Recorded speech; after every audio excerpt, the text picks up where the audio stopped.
881. Pagbaba ng eroplano, sinabi ni Omar, "Mga kaibigan, marami ring ari-arian ang pamilya ko sa Paradise City, dahil may koneksyon kayo sa akin, bilang host, hayaan ninyo akong gawin ang aking bahagi, nakapaghanda na ako ng tanghalian para sa kanila, at isang hotel na matutuluyan, maghintay ka muna dito, may maghahatid sa iyo kaagad sa hotel." Ito, gaano kabait? Ang ilang mga nakatatanda bakit kailangan mong maging magalang bilang isang taong nagmamay-ari ng isang pribadong jet, ito ang nararapat. Oh! Ngumiti si Lance, palaging binabanggit ang mga pribadong eroplano, kung alam niyang may private shuttle si Lance, hindi ko alam kung maglalakas loob siyang magpakitang gilas sa isang pribadong eroplano. Gayunpaman, kahit na mahal nitong si Omar. Para ipakita, hindi siya masamang tao. Dahil magalang si Kuya Omar, hindi kami magdadahilan, salamat sa kabutihang loob ni Kuya Omar, hahaha. Tama, sige, maghintay muna kayo dito saglit may magpapalipad ako ng private jet sa mas ligtas na lugar. Natahimik si Elsa, may maglalakas loob bang magnakaw ng iyong pribadong jet? Hindi totoo yan, natatakot kasi ako na kapag iniwan ko ito sa open air ay may tumulo na tae ng ibon sa eroplano, see you later. Si Lance at ang kanyang grupo ay napakawalang imak, akala nila ay natatakot silang manako, ngunit ito pala ay natatakot sa mga tae ng ibon sa eroplano, hindi pa sila nakakita ng ganoong kawalan ng salita. Sinabi ni Benny, "Ang ganda, mga pribadong eroplano, sa ating North Empire, napakarami sa kanila, marahil dito lamang ituturing na karapat-dapat na pagmamay-ari ng mayayaman at makapangyarihan." Sinabi ni Lance, "Hindi masama ang lalaking ito, kailangan pa rin natin ng tulong ng iba dito, huwag niya tayong marinig." Sinabi ni Wanderlust, "Lance, kaya tinanggap mo ang suhestyon ni Omar para kunin ang isang Gomorrah Royal Girl." "Hindi ko tinanggap. Tapos sabi mo gusto mo ng tulong sa paghahanap ng Royal Girl." "Hindi yun ang ibig kong sabihin ng tulong. Lance, ang Gomorrah Empire ay mas makapangyarihan kaysa sa ating North Empire, na may 8 makapangyarihang tao sa Unity Realm, kung hindi tayo aangkop sa karunungan, hindi natin masisikatin ang liwanag ng langit. Kaya, problema isakripisyo mo ang kulay mo magwala. Ano? Natatakot kang parusahan ka ng ilang Daemon Ladies dahil sa pagluhod mo sa scrub board sa gabi. Okay lang, hihingi na kami ng opinyon ng ilang Daemon Ladies. Sana all niya, hahaha. Agad na sinabi ni Ben kay Elsa at sa iba pa, "Madam Elsa Daemon, Madam Bella Daemon, Madam Sally Daemon, may opinyon ba kayong tatlo tungkol kay Lance na inutusang kunin ang anak ng Royal Sister para sa kaligayahan ng lahat?" Napabuntong hininga si Elsa, neurotic. Sinabi rin ni Bella, "Huwag mo akong tanungin, hindi ko alam." Sinabi ni Sally, "Ben, napakagwapo mo rin, paano kung pumunta ka? Aalis na ako, huwag mo akong kainisan." Sinabi ni Leslie kay Ben, "Ben, hindi mo gaanong tinanong ang isang Mrs. Daemon." Ikaw. Hindi, isa ka rin kay Mrs. Daemon." Nagulat si Ben at tumingin kay Lance. Ahem. Medyo nahiya si Lance sa dalawang ubo. Sa hindi kalayuan, ang asawa ni Igor, Megan, napakalandi ni Lance, 4 na babae. Siya, hinaan mo ang boses mo, hindi mo ba nakikita na si Lance ay napakahusay na lalaki, tiyak na mas maraming babae ang nagugustuhan niya. At ginagarantiya ko rin na lahat ng babaeng naroroon, maliban sa iyo, malamang ay katulad ni Lance. Wow! Hindi. Habang nag-uusap ang lahat, humandar ang 5 anti-gong sasakyan. Mga Ginoo, dapat ay kaibigan kayo niyang Master Omar. Down! Sabi ng isa sa mga lalaking dumating. Oo, kami na. Iilan sa inyo mangyaring pumasok, nandito kami para sunduin ka. Mabuti. Sumakay ang lahat sa bawat 5 anti-gong sasakyan. Mukhang atresado talaga itong Gomorrah Empire, itong anti-gong sasakyan, at least 40 o 50 taon sa likod ng North Empire. Maya-maya, nakarating na sila sa isang hotel. Ang grupo ng mga tao ni Lance ay nanatili sa hotel na ito, at sa tanghali, tinatrato ni Omar si Lance at ang iba pa sa isang malaking pagkain. Minamahal kong mga kaibigan, mamayang hapon, maaari kayong magsaya sa Paradise City, pupunta ako at tutulungan si Senior Damon na i-scout ang sinumang angkop na mga maharlikang babae. Pagkatapos kumain, sabi ni Omar. Abalang sinabi ni Lance, sandali, ayaw kong sabihin na isasakripisyo ko ang aking kasarian, di ba? Ngumiti si Xavier, bumoto tayo sa pamamagitan ng pagpapakita ng mga kamay, iboboto ko ito. Nagtaas ng kamay ang lahat, maliban sa kanilang apat, sina Sally, Bella, Elsa, at Leslie. Haha, 11 hanggang 5, Lance, tanggapin mo ang iyong kapalaran, at nga pala, buksan natin ang ating mga mata upang makita kung gaano ka talaga kaakit-akit. Good. Sigaw ng ilang lalaki. Hindi nakaimik si Lance. Umalis si Omar para mag-scout ng isang royal girl, nandito na siya bukas ng umaga. Bago mag-scout si Omar ng mga maharlikang babae, si Lance at ang iba pa ay wala sa mga bagay na maaaring gawin sa Paradise City, kaya lumabas kaming lahat sa hapon at pumunta sa mas sikat na mga lugar sa Paradise City. Naturally, hindi maaaring iwanan ng isang tao ang ilang magagandang tanawin kapag gumagala sa mundo ng hindi nakakasagabal sa negosyo. Hindi ko na ay detalye ang mga pamamasyal na ito, ngunit sa madaling salita, marami sa mga magagandang tanawin sa Paradise City ay hindi mailalarawan sa level, maganda sa sukdulan, at ang pagkain ng Gomora na kinain namin sa gabi ay ganoon din. Hindi malilimutan, at kami ay kumain at naglaro, at ito ay cool na magkaroon ng isang tao mula sa Omar upang mamuno at magbayad ng bill. Kinaumagahan, pagkatapos ng almusal, dumating si Omar. Kumusta, Kuya Omar, nakascout ka na ba ng Royal Girl? Huwag kang mag-alala paano kita bibiguin, halika lahat, nag-scout out ako ng ilan para sa inyo, tingnan natin kung alin ang magandang gawin pagkatapos ng lahat. Agad na nagsama-sama ang lahat, walang magawa si Lance, kailangan talaga niyang isakripisyo ang kanyang kulay. Inilabas ni Omar ang isang larawan at sinabing, ang isang ito ay tinatawag na Gomora Emotion, siya ang prinsesa na apo ng ika-13 prinsipe ng Gomora Royal Family. Katamtaman ng hitsura, ngunit, makapangyarihan ba siya? Maaari mo bang dalhin kaming lahat sa Paradise Valley? I'm not sure about that. Let's see the next one. Naglabas ng isa pang larawan si Omar. Ang isang ito ay tinatawag na Angie Gomora, ang prinsesa ng Gomora Royal Family. Ang kanyang katayuan ay mas mataas kaysa sa Gomora Emotion kanina. I go? Ang pangit ng mga ngipin na ito, huwag mong sabihing Lance, kahit ako, si Xavier, ay hindi nangangahas na ibaba ang aking bibig. Sabi ni Xavier. Sinabi ni Harem, lahat, huwag kalimutan, ang layunin ni Lance ay bigyan tayo ng pagkakataong makapasok sa Paradise Valley, kung ano ang hitsura ng mga royal girls ay hindi ang punto, kung aling mga royal girls ang may mataas na success rate ay ang punto ay okay.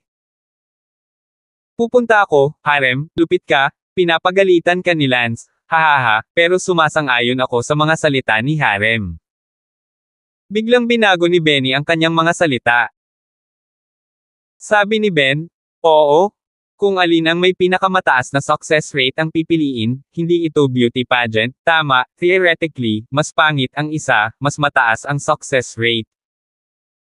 Tinitigan ng masama ni Lance si Ben at sinabing, Ben, hintayin mo ako, mahulog ka sa balon ay ikaw. 882. Hahaha, sinong nagpagwapo sa'yo, kung ako ang pinakagwapo, hindi ako magdadalawang isip na kunin ang assignment na ito. Sige, sa susunod, nandoon pa rin ang royal girl na na-scout out ko. Itong pangatlo, na tinatawag na Miss Okagomora, ay isa ring sheer. Sheila Gomora, mas maganda siya kaysa kay Angie ngayon lang, kaya piliin natin siya, at huwag hayaang magduso ng husto si Lance. Sabi ni Teresa. Tingnan muna natin silang lahat. Yung pang-apat, si Red Gomora. Ang pang-5, Belinda Gomora. Pang-6, Kaylan. Ang ika-7, Rose Gomora. Ang ika-8. Wait. Biglang sumigaw ang lahat ng lalaki. Ano ang pangalan ng ika-7? Rose Gomora. Ano nga ulit ang status niya? Oh, Miyembro siya ng maharlikang pamilya ng Gomora, isang prinsesa ng matuwid na pamilya, at apo ng kasalukuyang emperador ng Gomora. Pumunta ako, napakaganda, sa wakas ay isang disenteng kagandahan. Sa kasamaang palad, ito ay masyadong maganda para sa rate ng tagumpay.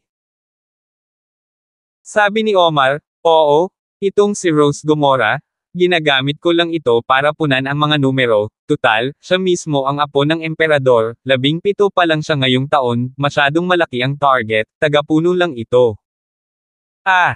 Huwag kang tumingin sa susunod, lahat. Si Omar ay tila nag-aatubili na ipakilala itong si Rose Gomora. Sinabi ni Harem, Brother Omar, hindi tama ang iyong mga mata, bakit parang ayaw mong kunin ni Lance itong si Rose Gomora? Baka gusto mo siya. Itago mo ito para sa iyong sarili. Kung gayon, bakit parang ayaw mong pumili si Lance? Tanong ni Harem. Ito, mabuti. Sa totoo lang, itong Prinsesa Rose, talagang ipinapayo ko sa iyo na huwag mag-isip ng bulag, masyadong malaki ang target, palitan natin ang mga counties at iba pa ng mas maliit na target. Pwede ba? Itong Prinsesa Rose ay sikat sa Gomora. Sabihin sa katotohanan, sikat nga si Prinsesa Rose sa Gomora, na kilala bilang ang pinakamagandang prinsesa ng mga tao sa Gomora Empire, at bilang sariling apo ng emperador, hindi niya maiwasang mapansin. Natatakot ako doon. Napakaraming tao ang humahabol sa kanya, maging ang aking pamilyang Lei, ang mga pinakatalentadong anak na lalaki at babae ay hinahabol din siya. Tingnan natin ang susunod. Sinabi ni Igor, huwag kang mabalisa, ang tanging layunin ni Lance sa paghabol sa isang maharlikang kapatid na babae ay ang dalhin tayo sa Paradise Valley, kung ang kapatid na si Lance na hinahabol ay walang ganoong bigat, o ang bigat ay hindi sapat. Hindi ba sayang ang oras, kaya hindi na lang natin isasaalang-alang ang success rate, kailangan nating isaalang-alang ang bigat ng kabilang partido. Itong Prinsesa Rose, walang alinlangan, sapat na ang timbang niya. Bakit hindi hinayaan lang natin si Lance na subukang ibabad si Prinsesa Rose? Hindi ba sinabi ni Omar na ang layunin ni Prinsesa Rose ay masyadong malaki at nakakagulat? Oh, ito ay wala. Hindi mo dapat kalimutan ang ating kapatid na si Lance, kung gaano siya katangi-tangi, kahit nahayaan mo ang mga humahabol din kay Prinsesa Rose na ikumpara ang mga talento kay Lance, hinding-hindi mawawala si Lance. Sa madaling salita, malaki ang tiwala ko kay Lance. Ano sa palagay ninyo, guys? Ako rin. Okay, ako din. Nagkakaisa ang lahat na pumasa at pinili si Prinsesa Rose. Walang magawang sinabi ni Omar, hindi ko talaga alam kung pagsisisihan ko ang pagdagdag ni Princess Rose sa listahan, gusto kong ipakita sa inyo, ang pinakamagandang prinsesa ng ating Gomora, para hanggang ninyo, pero kayo. Kahit na, nakakagulat, ginamit ako para punan ang napili. Napatingin ang lahat kay Lance. Sa ngayon, gayunpaman, si Lance ay nakatayo sa hindi kalayuan, nakatingin sa labas ng bintana. Si Lance ay tumigil sa pagbibigay pansin saglit at pumunta sa gilid upang tingnan ang magagandang tanawin sa labas. Lance, halika dito. Para saan? Nakapili na tayo, halika at tingnan mo. Walang hitsura.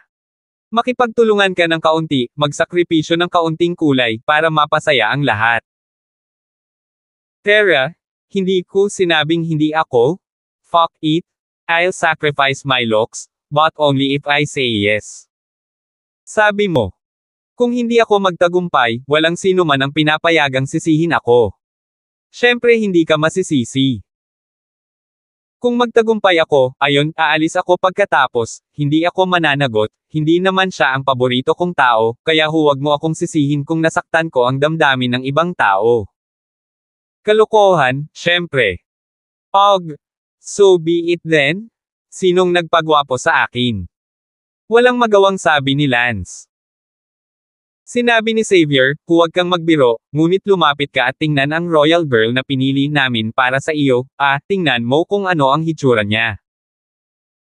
Sinabi ni Lance nang hindi lumingon, hindi interesado, ginagawa ko lang itong palabas, ang kagandahan at kapangitan ay walang kinalaman sa akin. Ibig sabihin, kahit pangit ka, tatanggapin mo ang misyon na ito. Oo, pumili ka, wala akong gustong bahagi nito. Speechless sa'yo? I can't believe I don't care at all. Well, I'll take you up on that. Nagpatuloy sila sa pag-e-enjoy sa tanawin sa labas, walang pakialam kung sino ang kanilang pinili o kung ano ang hitsura nila. Sila naman ay nakapili na ng Gomochol. Oo san, siya na lang, please. Okay, anong kailangan mong gawin ko? Bumalik ka at kumuha ka lang ng ilang impormasyon tungkol kay Rose Gomora, may halos 20 araw pa bago magbukas ang liwanag ng langit, maikli na ang oras. Mabuti. Sinabi ni Ben na may matinding pananibik, 20 araw para ibagsak ang prinsesa ng Gomora Empire, hehe, ang hamon na ito ay sapat na, magagawa ba ito ni Lance? Titingnan ko kung ano ang mangyayari. Kung si Lance ay hindi man lang mapakali sa kanyang mukha at talento, kung gayon ay wala nang iba sa mundo, gayon pa man, nararamdaman ko lang na ang kahusayan ni Lance ay nasa pinakamataas na iilan sa buong mundo. Lance, go for it. Maghintay hanggang dalhin ni Omar ang impormasyon ni Prinsesa Rose, pagkatapos ay pag-aralan natin kung paano siya susunduan. Sandali, kung nakahiga nga si Lance, maaari ba natin siyang sundan, matulog sa kanya? Sabi ni Harem, pagkatapos ay tumingin sa ilang babaeng tang. Napabuntong hininga si Elsa, hindi ko alam. Hindi ko rin alam. Sinabi ni Sally, hindi ko rin alam. Sabi ni Leslie, matulog ka na lang, kung makakatulog ka sa wala, bakit hindi sa wala? Wow! Ikaw pa rin naman ang open-minded. Hahaha. Si Xavier, Ben at Benny, silang tatlo, ay tumawa ng napakamura. Di nagtagal pagkaalis ni Omar sa hotel, umalis din ang isang estranghero sa hotel, sa isang phone booth, at agad na tumawag sa telepono. Hoy, young master, hulaan mo kung sino ang nakita ko sa hotel sa ilalim ng aming grupo.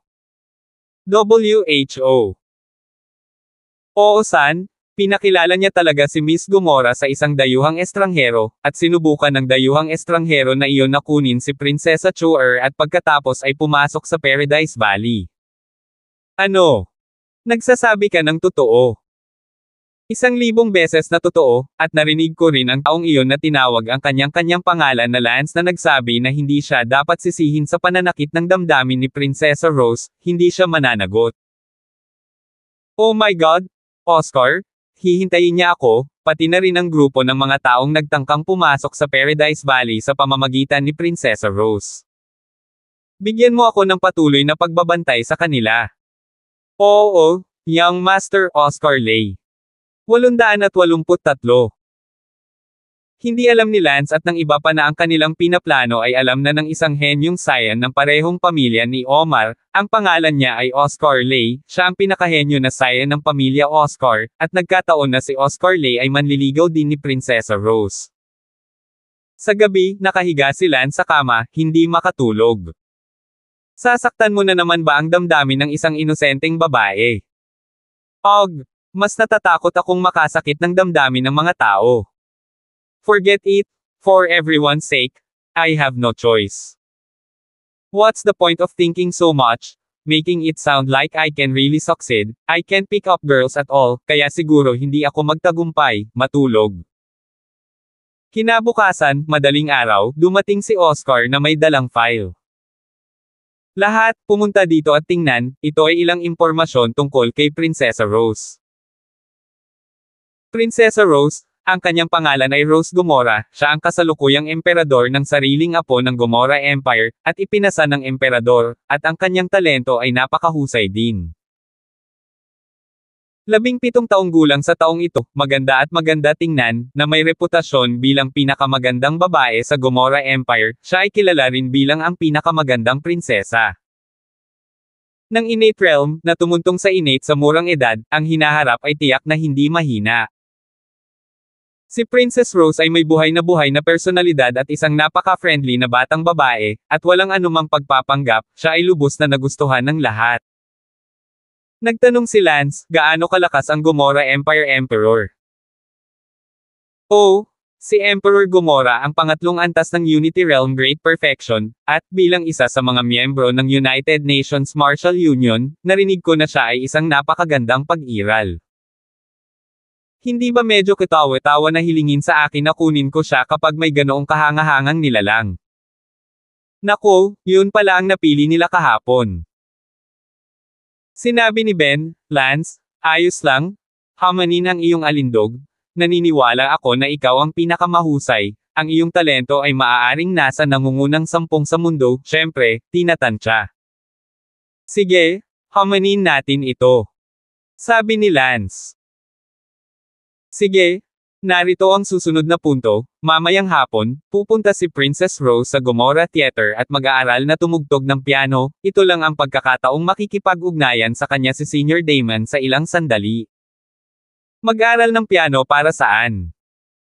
Oh, personal hobby? Senior Damon, marunong ka bang tumugtog ng piano? Kung magaling ka sa piano, baka may entry point ka. Umiling si Lance at sinabing, paumanhin, hindi naman. Napangiti si Sally ng may pagmamalaki, hayaan mo muna akong matuto ng piano. Then what? Then how to have a conversation with her? Sinabi ni Xavier, simple lang, umakyat at makipag-usap sa kanya, hindi tulad ng kailangan mong malaman kung paano tumugtog ng piano. Umiling si Oscar at sinabing, hindi, kapag tumugtog ang prinsesa para tumugtog ng piano, tiyak na maraming nagbabantay sa kanya, walang pagkakataon si Lance na makalapit, at kahit na gawin niya, maaaring hindi siya alagaan ng mga tao. Maliban kung ang prinsesa ay pinahintulutan na matuklasan si Lance sa kanyang sariling inisyatiba, kaya si Lance ay dapat magkaroon ng isang pambihirang talento upang maakit ang kanyang atensyon. Siya nga pala, ang piano ni Prinsesa Rose ay narinig na umabot sa napakataas na antas, kaya kung ang Senior Damons ang antas ng piano ay bulok, kalimutan mo na ito. Sa kasamaang palad, hindi kaya ni Senior Damon. Sinabi ni Bella, bagaman hindi marunong tumugtog ng piano si Lance, ang kanyang gukon ay umabot na sa antas na walang makakapantay. Talaga? Alam mo pa ang mga gitara, ha? Napatingin ang lahat kay Lance, tanging sina Bella, Sally at ilang iba pang kaklase sa high school ang nakakaalam nito, nang ipakita ni Lance ang kanyang kamay sa Palanan High School. Sabi ni Lance, matagal na akong hindi nakakalaro, pero sa tingin ko maganda pa rin ang level ko. Upang ilagay. Ano ang dapat alalahanin, kung gayon, ngayong hapon, magsimula na tayo. Mabuti. 2:00 ng hapon, si Lance at ang iba pa ay nagtungo sa Gomora Theater. Hindi pa dumarating si Prinsesa Rose, kaya nauna si Lance at ang iba pa. Sinabi ni Oscar, nakapagtanong na ako, si Prinsesa Rose ay karaniwang tumutugtog ng piano sa silid na ito ng piano, kaya kung gusto nating akitin ang mga tainga ni Prinsesa Rose, si Senior Damon ay dapat tumugtog ng piano sa silid na ito sa tapat niya. Mabuti, handa na ba ang gukin? Ang teatro na ito ay may lahat ng uri ng mga instrumentong pangmusika, at lahat sila ay napakahusay. Mabilis na pumili si Lance ng isang napakahusay na gukan, bagamat ito ay medyo naiiba sa gukan sa kabilang mundo, ang mga prinsipyo ay magkatulad, at si Lance ay naging pamilyar dito pagkatapos ng ilang sandali. Saglit na nag-ensayo si Lance, at bumalik kaagad ang pakiramdam ng instrumento. Wow! Ito ay talagang isang magandang kudyapi. Sabi ni Megan.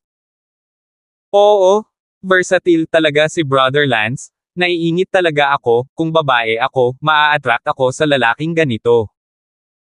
Tumango si Igor at ngumiti. Ang mga babae, sa kabilang banda, ay nalubog na sa tunog ng violin ni Lance. Tumawa si Oscar, Senior Damon, enough is enough, this level is enough, hahaha, nakakamangha lang si Senior Damon, nakakapagbiyole ng perpekto at maganda. Itinigil ni Lance ang violin. Sinabi ni Oscar, kumanda ka, kung wala na, malapit nang dumating si Prinsesa Rose, lahat ng iba pang walang ginagawa, pumunta sa labas ng teatro, huwag gumawa ng anumang gulo dito. Lance na lang ang natitira sa teatro, lahat ng iba ay nakaalis na. Walang pakialam si Lance kung darating si Prinsesa Rose o hindi, noon siya ay kahit isang batang literatura, ngayong matagal na siyang hindi tumutugtog ng biolin, medyo hindi na napigilan ni Lance. Ang magandang tunog ng sitar ay narinig, at hindi nagtagal, ang pinto at mga bintana ng silid ni Lance ay napuno ng mga tao. Hindi pa dumarating si Prinsesa Rose, at naakit na ni Lance ang iba. Wow! Sino yung gwapong yon? Why so great? Yeah, I really want to get this pretty boy. Sabi ng isang mayamang babae. Haha, baka pwede naman o may private jet ka, ang dali lang kunin ang pretty boy. Okay, kaya kapag natapos na, aakyat ako at susubukan.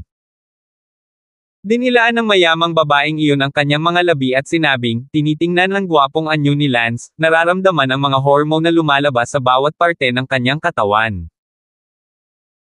Si Lance ay nasa estado na ng paglalaro sa akin, ganap na nakakalimutan kung ano ang Prinsesa Rose, at hindi pinapansin ang malaking bilang ng mga manunood na naaakit sa pasukan.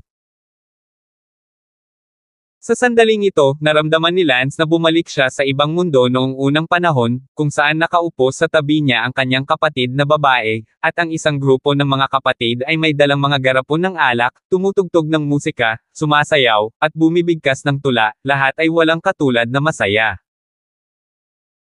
Matagal nang hindi naiisip ni Lance ang kanyang nakababatang kapatid na babae, at sa hindi sinasadya, ang tunog ng sitar ni Lance ay nagsimulang mapuno ng isang uri ng kalungkutan. Biglang, maraming tao ang naantig sa malungkot na tunog ng sitar ni Lance, na pumukaw sa kanilang pinakamalalim na alaala ng nakaraan. Sa sandaling ito, isang maganda at gumagalaw na batang babae ang pumasok sa pasukan ng Opera House, na sinundan ng ilang malalakas na tao ng Unity Realm. Sa sandaling pumasok ang magandang dalaga sa Opera House, mahina siyang nakarinig ng kung ano, pagkatapos ay unti-unting lumakad patungo sa lugar kung saan nanggaling ang tunog, at hindi nagtagal ay dumating malapit sa kinaroroonan ni Lance. 884. Sino ang tumutugtog ng piano? Ito ay, parang, isang gitara. Isang panday gitara. Yung mga nakakapag-usap tungkol sa gukan sa ganoong lawak, hindi ko pa ito nakita noon, napakalakas, parang mga sinaunang tao, hindi, ang mga sinaunang tao ay maaaring hindi lahat ng makakamit ng gayong mga tagumpay. Ang batang babae ay dahan-daang lumakad patungo sa silid kung saan naroon si Lance, ang bawat hakbang ay napakaliit, na para bang natatakot siya na ang kanyang mga yabag ay makabasag ng tunog ng chin. Nang makarating siya sa silid ni Lance, nakita ng batang babae na maraming tao ang nakaharang sa pinto pati na rin sa mga bintana. Hindi banggitin ng batang babae na partikular na mahilig sa chin, kahit na ang mga ordinaryong tao ay hindi sinasadyang naakit dito. Hindi lumapit ang dalaga, tahimik na nakinig mula sa malayo. Sabi ng isang babae sa likod niya, Princess Rose, oras na para tumugtog ng piano. Ngunit umiling ang dalaga at sinabing, marahil, minsan lang ako makarinig ng ganoong perpektong gukan sa buhay ko, paano ko ito makaligtaan? Ah, princess, napaka-perpekto ba talaga ng gukan na sinasabi ng lalaking ito? Bueno, ang aking ama ay kumukuha ng isang master ng gukan para sa akin, si Master Mingyan, ngunit sa kasamaang palad, napakahirap na makamit ang pagiging perpekto sa gukan, kaya hindi ko ito magawa, kaya natuto ako ng piano sa halip. Ang taong tumutugtog ng gukan sa sasandaling ito, ang kanyang mga tagumpay sa gukan, natatakot ako, si Master Mingyan ay wala kahit isang ikasampu sa kanya. Ang taong ito na nagsasalita tungkol sa gukan sa sandaling ito, sa palagay ko, ay tiyak na gumugol ng panghabang buhay na pakikipag-usap tungkol dito, kahit para sa 100 taon. Kung hindi gaanong maraming tao ang nakaharang sa pintuan, gusto ko talagang pumasok at makilala itong matandang tiyuhin, o lola. Oh! Hindi umimik ang ilang guard sa likod nila at sumunod kay Prinsesa Rose para makinig din sa violin. Biglang napansin ng isa sa mga guard na may luha sa pisngi ni Prinsesa Rose. Ah, Princess, ano bang nangyayari sa'yo? Bakit ka umiiyak? Hindi ako ang umiyak, ang violin ng matandang tiyuhin ang umiyak. Umiiyak ang violin. Oo, parang naririnig ko ang kwento sa kanyang lira, hindi ko alam kung paano ilarawan, nakakalungkot lang, may sarap ng walang hanggang pamamaalam sa aking puso, at sa tingin ko, malamang na nawala ng kasintahan ang matandang tiyuhin, ito ay napakalungkot kapag ay higit sa 100 taong gulang at ang kanyang kasintahan ay matanda at kulay abo at nag-iisa. Naririnig ko mula sa tunog ng piano na sila ay, at tiyak na, napakasaya. Prinsesa, ang galing-galing mo. Kaming mga layko lang ang nakakaalam ng maganda at nakakaantig na tunog ng violin, pero ikaw, maririnig mo pa rin ang kwento, ikaw talaga ang soulmate nitong luthier. Huwag kang magsalita. Oo, prinsesa. Sa sandaling ito, ang emosyon ni Prinsesa Rose ay nahawahan ng tunog ng chin ni Lance, at ang kanyang puso ay nagbunga ng parehong kalungkutan gaya ng tunog ng chin, at hindi siya makapaghintay na agad na pumunta sa mukha ng matandang tiyuhin at pakalmayan siya ng ilang salita. Hindi alam ni Lance kung gaano katagal ang pag-uusap, ngunit tila halos 2 oras na, at ang piano room na kinaroroonan niya ay naharang na. Bumalik sa katinoan si Lance at napabuntong hininga, nako, nakalimutan ko ang tungkol kay Prinsesa Rose. Kaagad pagkatapos ng musika, pumasok ang isang mayamang babae, naglabas ng isang balumbon ng pera mula sa kanyang bag, at sinabing, "Pretty boy, magaling kang tumugtog ng piano, interesado ka bang tumugtog sa bahay ko?" Nagsalubong ang mga kilay ni Lance. Sabi ng isa pang babae, "Pretty boy, she's trying to keep you. Make a price, it's a rare opportunity, serve this lady well and you won't have to worry about the rest of your life." Ngumuso si Lance, "Lumabas ka. Pretty boy? Huwag ka kasing tumanggi, consider this, I own a private jet, hindi mo pa nagagawa." Talagang gusto ni Lance na sampelan siya hanggang mamatay, hindi kailanman nakakita ng ganoong walang mata, ang ganitong uri ng ordinaryong makamundong tao, hindi maramdaman ang martial momentum ng katawan ni Lance, nakatagpo ng ganitong uri ng polaka sa ilalim ng balon, tang walang magawa si Lance. Bahagyang ginamit ni Lance ang kanyang martial momentum para apihin yung babaeng mayaman, pawis na pawis yung mayamang babae. "I'm sorry. Hindi ko alam na senior martial arts practitioner ka pala, pasensya na, aalis ako agad." Agad namang umalis ang mayamang babaeng iyon. Dahan-dahan ding lumayo ang mga nanonood sa pasukan, halos lahat ng mga nakapanood na ito ay mga baguhan, kaya't kahit gaano pa kaganda ang tunog ng chin ay masigla lang ang kanilang pinapanood. Sabi nga sa kasabihan, tinitingnan ng isang baguhan ang excitement habang isang insider ang tumitingin sa pintuan. Matapos maghiwa-hiwalay ang mga tao, abalang sinabi ni Prinsesa Rose, "Ngayon ay maaari na tayong pumasok at makilala ang matandang tiyuhin na ito, gusto ko talaga siyang imbitahan pabalik sa palasyo." Mabilis na pumasok si Prinsesa Rose sa silid ng piano, at bago dumating ang mga tao, sumigaw siya, "Matandang tiyuhin, Bo." Pagkasabi pa lang ng 2 salita, nalaman niyang walang matandang tiyuhin sa kwarto, tanging isang gwapong binata ang nakaupo sa harap ng isang gukan. "Ikaw, nasaan ang matandang tiyuhin na tumugtog lang ng piano?" tanong ni Princess Rose. Tiningnan ni Lance ang batang babae na pumasok, siya ay talagang maganda, at mayroon pa ring kayumangging buhok, aqua-asul na mga mata, at isang katawan na mukhang kaakit-akit na parang isang bagong hinog na mansanas. Pagkatapos ay tumingin si Lance sa ilang Unity Realm powerhouses sa likod ng prinsesa, at naunawaan na niya na ang taong ito ay si Prinsesa Rose. Hindi tiningnan ni Lance ang larawan ni Prinsesa Rose kahapon, kaya ito ang unang pagkakataon na nakilala niya ito. Sinabi ni Lance, "Saan ka nanggaling, matandang tiyuhin?" "Yung tumugtog lang ng piano." "Ako ito." Sabi ni Lance, at pagkatapos ay ibinaba ang kanyang ulo upang kalimutan ang gukan. Nilero muli ito ni Lance, syempre kailangang maglaro ng isa sa harap ni Princess Rose. Pagkatapos magpatugtog ng isang kanta, tumayo si Lance at sinabing, "Excuse me, aalis muna ako." "Sandali lang." Walang kamalay-malay na sumigaw si Princess Rose para pigilan si Lance. "May iba ka pa ba?" Yuyu. Medyo nautal si Princess Rose, marahil dahil nakita niyang napakagaling niyang tumugtog ng piano at biglang napagtanto na isa itong gwapong lalaki na kasing edad. Buti na lang. Ibig sabihin ay pinatahimik siya ni Lance, kung hindi, bakit siya mauutal? Ako ano? Anong pangalan mo? Tanong ni Princess Rose. Lance. Lance. You're not from the Gomorrah Empire. Are you from Infernal Empire? Kung ayos lang, gusto kong pumunta. Teka. May iba pa ba? Malinaw na hindi alam ni Prinsesa Rose kung ano ang sasabihin, ngunit, sa nakikitang malapit nang umalis si Lance, palagi siyang nakakaramdam ng kaunting kakulangan at laging gustong magsalita muli. Iyan, Kuya Lance? Pwede ba, pupunta ka pa ba rito bukas para tumugtog ng piano? Bukas, we'll see. Lumingon si Lance. Hindi agad lumapit sa kanya si Lance na may masungit na mukha at lumapit sa kanya. Ang pinakamahalagang bagay ay hindi iyon, ngunit ang katotohanan na si Lance ay nahihirapan sa loob, gusto ba niyang saktan ng isang napakagandang batang babae. Kaya, si Lance ay umiwas at umalis, kung hindi, si Lance ay kakausapin pa siya.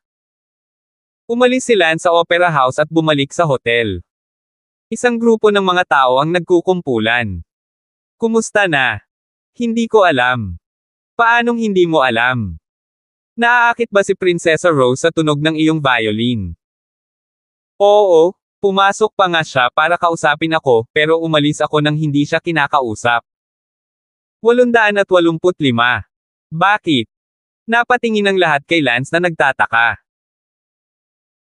Sa oras na ito, tumawa si Ben Hehe, hindi ito maintindihan. Ginagamit ni kapatid na ang paraan ng pagnanais na mahuli, iyon ay, sinasadyang pukawin ang gana ni Prinsesa Rose, hehehehe, Lance, sinabi mo pa rin na ikaw can't pick up girls? I think, ikaw ang expert Si Lance ay hindi nakaimik, Ben, huwag kang magsalita ng walang kaparerekon. Wala talaga akong naisip na gustong manligaw, bigla ko na lang naramdaman na isang nakakatakot na batang babae, medyo natatakot akong pumunta at masaktan. Yung feelings niya, yun lang, although I've agreed to go and do this, pero sayang, wala akong sasabihin. I go? Akala ko gumagamit ka ng paraan ng pagnanasa, hindi pala, pero ang epekto ay pareho, magpipiano ka na naman bukas, I think Princess Chur will be looking forward to see you. Og. Bamantong hininga si Lance, hindi maganda para sa isang lalaki na maging napakatalino. Sa kabutihang palad, hindi sinabi ni Lance kung ano ang nasa puso niya, kung hindi, papagalitin ni Ben at Xavier si Lance dahil sa muling pagpapanggap. Nang gabing iyon, nakahiga si Prinsesa Rose sa kanyang kama, sa sandaling ipinikit niya ang kanyang mga mata, iyon ang tunog ng sitar, at ang gulat na naramdaman niya sa loob nang makita niya si Lance. Hindi kailanman naisip ni Prinsesa Rose na ang isang taong nagsasalita tungkol sa gukan ng napakahusay ay magiging isang gwapong lalaki na may kapantay na edad, labis ang pagkagulat. Hanggang sa hating gabi, hindi makatulog si Prinsesa Rose. Gumapang si Princess Rose sa kama sa depresyon. Paano nangyari to? Lagi siyang iniisip, gustong-gustong hintayin ang pagdating ng bukas, nababaliw na ako. What's wrong with me? That's never happened before. Is it, like, the beginning of my love affair? Sabi ni Princess Rose. No way. No way. Prinsesa ako? Hindi ganoon kadaling ma-inlove sa isang lalaki. Who? Lance? Lance? Lance? Lance. Paulit-ulit na sinabi ni Prinsesa Rose, at pagkatapos, hindi namamalayan, nakatulog. Kinabukasan, nag-slow motion si Lance sa Opera House. Nang makita ni Prinsesa Rose si Lance, agad siyang umakyat at nagsabi, Lance, ikaw, sa wakas ay dumating ka na. Ikaw pala, bakit ka nandito ulit? Sabi ni Lance, syempre, sinasadya. Ako, ngayon lang din ako pumunta ako dito para tumugtog ng piano. Lumakad si Lance sa piano room at hindi masyadong nakipag-chat kay Princess Rose. Gayunpaman, sumunod si Prinsesa Rose sa chin room ni Lance. Agad na tumugtog ng violin si Lance. Tumingin si Prinsesa Rose kay Lance at nakinig sa tunog ng sitar, gustong marinig kung anong mga kwento ang nasa sitar ni Lance ngayon. Nang matapos ang kanta, sinabi ni Prinsesa Rose, Lance, bakit parang medyo gusot ang tunog ng iyong sitar ngayon? Ah! Medyo hindi makapaniwalang tumingin si Lance kay Prinsesa Rose. Oo, dahil napunit ang puso ni Lance kung sasaktan o hindi ang Prinsesa Rose na ito. Kaya, naging gusot ang tunog ng chin ni Lance. Ang hindi inaasahan ni Lance ay talagang kilala ni Prinsesa Rose ang chin, soulmate ba ito? Wala. Hindi mo pa natatanong ang pangalan ko, Lance. O, alam mo na kung sino ako. Ngumiti si Princess Rose. Kung hindi ako nagkakamali, ikaw ang sikat na Prinsesa Rose ng Gomora Empire. Aha, ako yon. Kung nasaktan kita, patawarin mo ang prinsesa. Lance, masyado kang mabait, by the way, ilang taon ka na?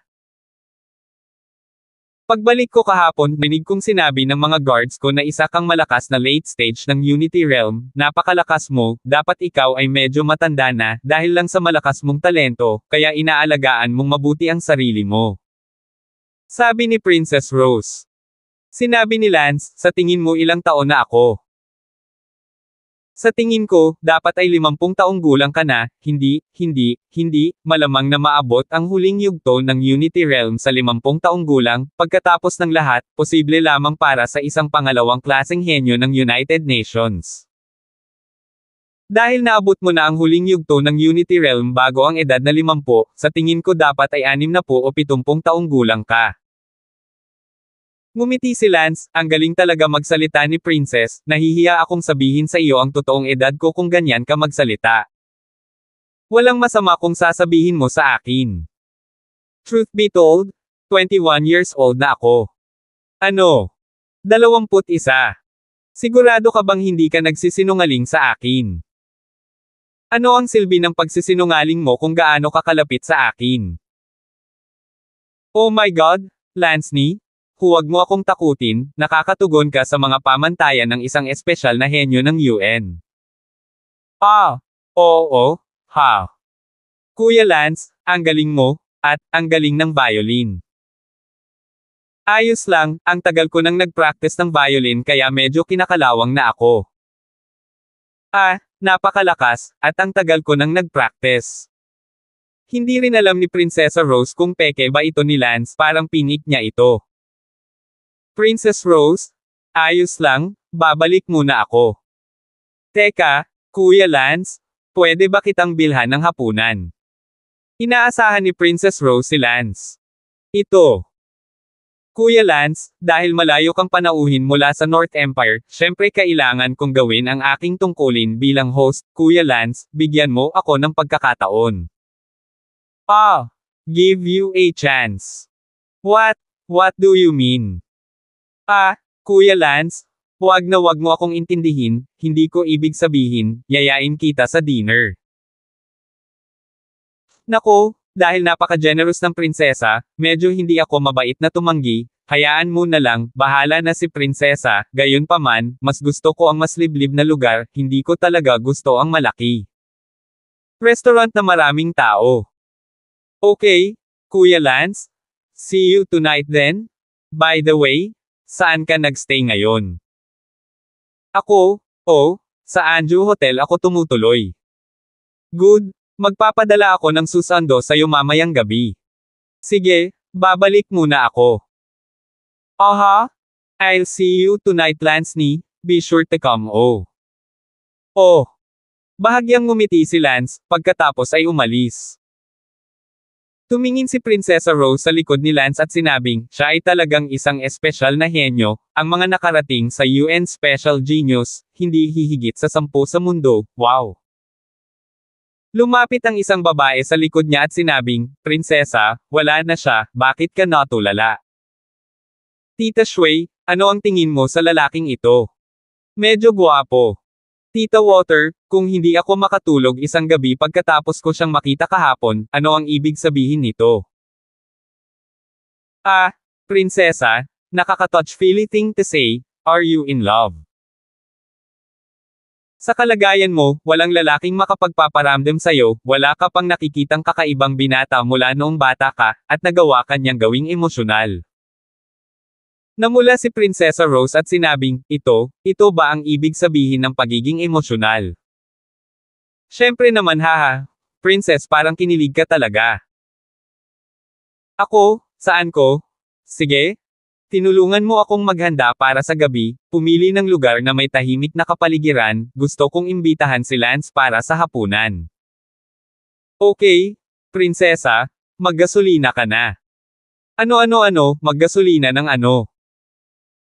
Prinsesa, syempre sa taong gusto mo takot ang lolo mo na masyado kang mataas ang tingin, lagi ka nang ayaw sa lalaki, ngayon parang hindi na kailangan ang pag-aalala ng lolo mo, hindi naman sa wala kang lalaki.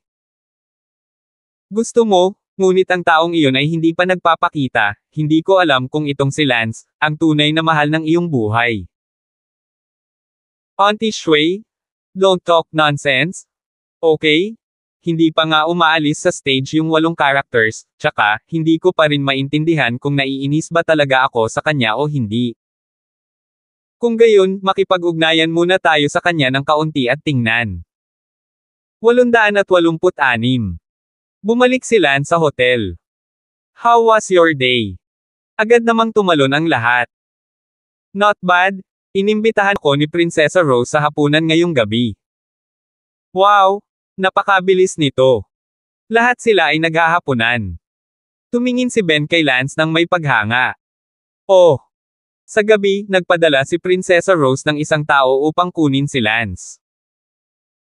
Senior Damon, pinapunta ako ni Prinsesa Rose at ihatid ka sa Andoan Garden para sa hapunan, kaya sumakay ka na sa kotse. Mabuti. Umupo si Lance sa kotse, at isang grupo ng mga tao ang naiinggit na tumingin kay Lance sa pasukan ng hotel.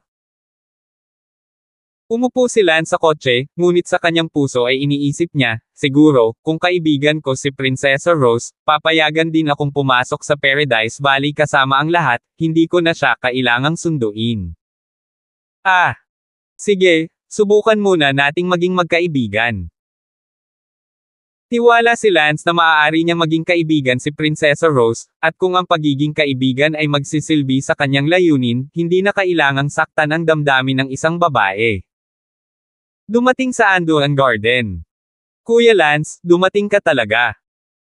Oh, inimbitahan ako ng prinsesa, Lance wouldn't dare not come. Kuya Lance, huwag kang masyadong magalang, maupo ka. Masayang sabi ni Princess Rose. Umupo si Lance at nagsabi, ang lugar na ito ay talagang isang tahimik na kapaligiran, gusto ko ang lugar na ito. Kung nagustuhan ni Kuya Lance, ibibigay ko ang lugar na ito sa iyo. Nako, nagbibiro ang prinsesa. Ano ba ang biro mo, natatakot lang ako na baka magustuhan ito ni Kuya Lance. Siya nga pala, Kuya Lance, hindi ko pa naitatanong, ano ba kasing galing mo sa North Empire para pumunta dito? Maya-maya pa ay biglang lumipad ang isang lalaki mula sa labas at malakas na sinabi, Prinsesa, masasagot ko ang tanong na ito. Biglang tumingin sina Lance at Princess Rose sa taong biglang pumasok, hindi siya nakilala ni Lance. Ngunit agad siyang nakilala ni Prinsesa Rose. Ikaw pala, oo Ollie. Baka sa mukha ni Princess Rose ang hindi kasiya siyang tingin na nagambala sa hapunan nila ni Lance. Pagpupugay kay Prinsesa Rose. Agad namang nagbigay galang si Ollie. Ngumuso si Prinsesa Rose, Ollie, kumakain ako ng hapunan kasama ang isang marangal na panauhin, ano ang ginagawa mo dito ng pribado? Matapang ka. Patawarin mo ako, prinsesa, pumasok ako ng pribado para magsumbong sa iyo ng isang bagay na mahalaga. Mahalagang bagay, anong uri ng mahalagang bagay? Prinsesa, ang bagay ay tungkol sa lalaking ito na tinatawag na Lance. Hindi ba tinanong lang siya ng prinsesa kung bakit siya napunta hanggang sa Gomorrah Empire?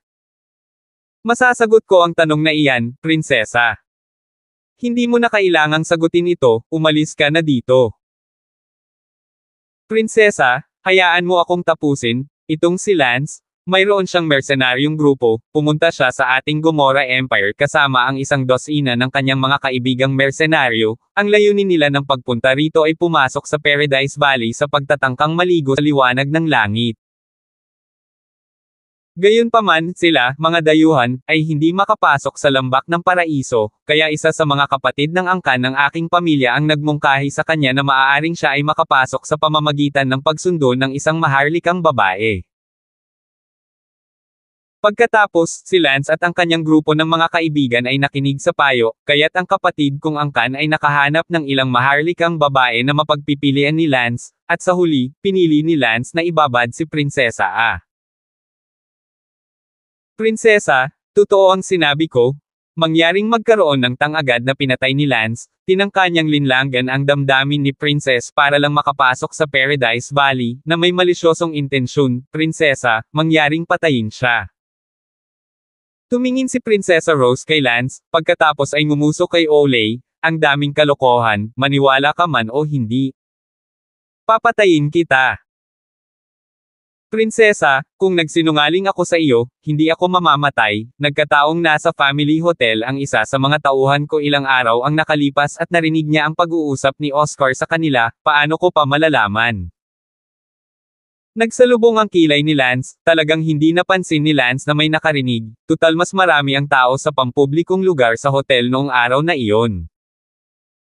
Tumingin si Prinsesa Rose kay Lance, na parang hinihintay niyang magpaliwanag si Lance. Sinabi ni Lance, sabihin ang totoo, Prinsesa Rose, karamihan sa mga sinabi ni Ooli ay totoo. Nang dumating kami sa Gomorrah Empire noong araw na iyon, nalungkot kaming lahat dahil wala kaming pagkakataon na makita ang maalamat na heavenly light. Nagkataon lang na sinabi ni Oscar na magiging simple lang ang magkaroon ng koneksyon, kaya naman may alok na makipagkita sa ilang royalty, ngunit hindi ako masama gaya ng sinabi ni Oscar Lay, sa katunayan, tinanong ako ng sarili kong konsensya nitong nakaraang 2 araw. Tumawa si Olay, pakinggan mo yan, prinsesa, siya na mismo ang umamin. Tumahimik ka. Sigaw ni Prinsesa Rose, nanlilisik ang kanyang mga mata habang nakatingin kay Lance at nagtanong, Kuya Lance, kaya sinusubukan mong magpanggap na hinahabol ako para makapasok sa Paradise Valley. Umiling si Lance, orihinal na si Oscar ang nagmungkahi niyan, ngunit, hindi ko magawa, bago ako dumating sa kapistahan, napagpasyahan ko na gusto ko lang makipagkaibigan sa iyo, at marahil, maging kaibigan ka. Ay magbibigay daan din sa atin na magkaroon ng pagkakataong makita ang maalamat na liwanag ng langit. Ikaw, gusto mo lang makipagkaibigan sa akin. Biglang nadismaya ang mga mata ni Princess Rose habang nagtatanong. Kung hindi tatutol ang prinsesa, may gustong makipagkaibigan sa kanya si Lance. Nako, ang galing naman ni Kuya Lance, anong qualifications ang dapat kong isipin, wala akong karapat-dapat kay Kuya Lance maliban sa mas mataas na katayuan, ikaw ang hindi naaayawan sa akin. Mahalaga ang mga salita ng prinsesa, naiintindihan na ang puso ni prinsesa, pagkatapos ay aalis muna si Lance, kung may pagkakataon pang makabalik sa Gomorrah Empire sa hinaharap, tiyak na pupunta ako upang makita ang prinsesa para makahabol, kung ang prinsesa ay pumunta sa North Empire, huwag kalimutang puntahan ako, Palam. Bahagyang yumoko si Lance, pagkatapos ay tumalikod at umalis. Nadama ni Lance na wala ng saysay, anuman ang mangyari, tiyak na may sugat ang prinsesa sa kanyang puso. Kuya Lance, ikaw, aalis ka na. Umalis ka sa Gomorrah Empire. Well, bakit? Prinsesa, ang kapatid na Aoli na ito ay nagsabi na sa iyo ng totoo, at si Lance ay nagkasala kaya nahihiya siyang humarap muli sa prinsesa. Pwede. Princess, aalis muna si Lance. Tumigil ka, pero hindi ko sinabing hindi kita dadalhin sa Paradise Valley. Nagkamali ang prinsesa, payag man si Princess na isama tayo sa Paradise Valley o hindi, nahihiya na si Lance na harapin si Princess, mamimiss lang natin ito sa pagkakataong ito, siguradong babalik tayo para makita muli ang maalamat na liwanag ng Paradise. Sa ibang araw. Ngumuso ang ulay na iyon, Lance, huwag kang magpakunwari rito, umalis ka ng maaga sa Gomorrah Empire, hindi ka welcome dito. Pa! Sinampal ni Princess Rose ang mukha ni Olay. Prinsesa, ikaw. O Ollie? Masarap kumain kasama si Kuya Lance, pero ikaw ang lumabas para manggulo, ikaw ang dapat lumabas. Bagamat nakapasok na si Ooley sa maagang yugto ng Unity Realm, ngunit, kahit na sinampal siya ng prinsesa, hindi siya naglakas loob na gumawa ng kahit ano tungkol dito, at sinabi na may agrabyado na mukha, "Prinsesa, ginagamit ka niya ah. Bakit ganyan ka pa rin?" Bahagyang namula si Prinsesa Rose, sinabing, kahit na ginagamit niya ako, kaya handa akong gamitin, ano ang kinalaman nito sa iyo? 887. Ano, prinsesa ka, paano mo nasabi ang mga ganyang salita? Hindi makapaniwalang tumingin si Oscar Lay sa prinsesa, ngunit may sinabi siya na hindi nahihiya at gustong gamitin, prinsesa ng bulwagan, anong kabutihan ang mayroon si Lance? Nang tumingin muli si Prinsesa Rose kay Lance, nalaman niyang wala na si Lance. Tinadyakan ni Prinsesa Rose ang kanyang paa sa pagkagalit at sinabing, Oscar Lay, alam mo ba na kung malaman ng aking lolo ang tungkol kay Lance, tiyak na pakikitunguhan niya ako ng may kagandahang loob, at maging ang aking lolo ay papayag na ako ay gamitin ng Lance, ano ka ba, tumatakbo para pigilan ako sa panloloko. Hahanapin ko ang lolo ko ngayon, at makikita mo kung paano tinatrato ng lolo ko si Lance ng may paggalang. Naiinis na tumingin si Prinsesa Rose kay Oscari at naglakad palayo. Bumalik si Lance sa hotel. Balik agad. Hindi, nakapunta ka na ba dyan o hindi? Laking gulat ng lahat nang makitang bumalik si Lance. Sinabi ni Lance, paumanhin, nabigo ako. Anong nagyari? Alam ito ng isang lalaking nagngangalang Oscar Lay, at sinabihan niya si Prinsesa Rose sa kanyang mukha, at pakiramdam ko, nahihiya akong harapin siya, at umalis pa rin, kahit nasa puso ko, sinisisi ko ang sarili ko sa pananakit sa kanyang damdamin. Hindi, nakakalungkot. Lance, hindi mo kasalanan, kalimutan mo na, hindi tayo dapat. Isang heavenly light lang, what's the big deal? I've heard that this heavenly light is like an antivirus, irradiate it a few times, after that it's immune and ineffective. Tama, no big deal, ituturing na lang natin na turista. Ngumiti si Lance, salamat sa lahat sa pag-unawa. Sinabi ni Elsa, ikaw ang hindi nagkaroon ng napakagandang swerte, haha. Si Sally, Bella, Leslie at ang iba pa ay mukhang mahiyain, para sa kanila, mas mabuti na si Lance ay nabigo. Sa ngayon, sa palasyo ng Gomora Empire. Aking batihing apo, ano ang ginagawa mo sa pagpunta sa akin ng nagmamadali? Tumatawa ang isang malakas na lalaki ng Unity Realm. Lolo, may importante akong i-report. Magandang apo, ano ang mahalagang bagay, sabihin mo sa akin. Lolo, gusto kong itanong, kung ang isang tao, sa edad na 21, ay pumasok sa huling yugto ng Unity Realm, saang antas ng henyo ito nabibilang? Ano? Bakit ka magtatanong ng ganyan, ang ganitong uri ng martial genius, sa buong mundo, sa 1,000,000,000 tao, hindi hihigit sa 10. Huling beses kong sinabi sa iyo na may isang tao sa Hengyu Country na pumasok sa ang yumaong Unity Realm sa edad na 22, nakakagulat na ito sa United Nations, sinabi mo na ang pagtungtong sa huli na Unity Realm sa edad na 21, isang martial genius ng antas na ito, kahit na mayroon, hindi ito ang aming buksan mo upang malaman ito. Sabi ng Emperador ng Gomora Empire. Lolo, nagkakamali ka? Sa sandaling ito, mayroon tayong martial genius sa Gomora Empire, kaya lang aalis na siya. What? My good granddaughter, what are you joke about? Totoo naman, at itong lalaking ito, hindi lang siya martial genius, multi-talented din siya, ang galing niya sa Gukkan, world class, kilala ko lang siya dahil sa Gukkan. Hindi ka nagbibiro kay Lolo. Lolo, anong oras na po, banibiro ko po kayo? Talaga. Ang emperador ng Gomora Empire ay napuno ng pagkabigla, ito ang United Nations Standard of Extraordinary Geniuses. Ang tinatawag na Extraordinary Geniuses ay pawang mga extraordinary genius na tumuntong sa huling yugto ng Unity Realm sa loob ng edad ng 30. Ang ganitong uri ng espesyal na henyo, wala ni isa sa kanila ang naging tuktok ng Unity Realm. Lolo, ang kanyang pangalan ay Lance, pumunta siya sa Gomorrah Empire kasama ang kanyang grupo ng mga mersenaryong kaibigan upang makita ang liwanag ng langit. May tao, ipasa ang aking mga order, tanggapin kaagad si Lance at ang kanyang mga mersenaryong kaibigan, gusto kong magpista kay Ran at sa kanyang mga kaibigan. Oo. Si Lance ay nasa hotel, at hindi nagtagal ay natagpuan ng ilang malalakas na lalaki. Hello, dapat ikaw si Lance. Oo. Kami ay malapit na mga retainer ng Gomorrah Empire Emperor, gusto ka ng aming soberano. Bakit?